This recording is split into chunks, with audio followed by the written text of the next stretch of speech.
کہ global village بننے سے مسائل کم ہوئے ہیں یا بڑھے ہیں. پہلے IMF اور ورلڈ بینک کیا کم تھا کہ اب یہ فیٹو والی مصیبت یہ وغیرہ وغیرہ. دلشاد احمد خان ہے اسلام آباد سے. تو بھائی یہ this is one way of looking at it. ہر چیز ایک پیکج ہوتی ہے, اس کے فائدے بھی ہوتے ہیں, نقصانات بھی ہوتے ہیں. پیکج اس کی سادہ ترین مثال ہے, جو زندہ ہے اسے موت آئے گی. اس کا مطلب ہے کہ بچوں کو پیدا ہونے سے پہلے فارغ کر دیا جائے. So it is a package. Global village ہونے کے دیکھیں یوں آپ کے ہاں وہ ٹیکنالوجی پہنچ جاتی ہے. ہم جیسے لوگ وہ اب وہ ان کے جس کو دیکھو ہاتھ میں سیل فون اٹھائے پھر رہا ہے, یہ اس طرح نہیں.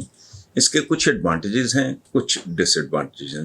جو زیادہ تگڑا ہوگا, زیادہ مؤثر ہوگا, زیادہ انفلوئنشیل ہوگا, زیادہ طاقتور ہوگا, اس کے ایڈوانٹیجز زیادہ ہوں گے.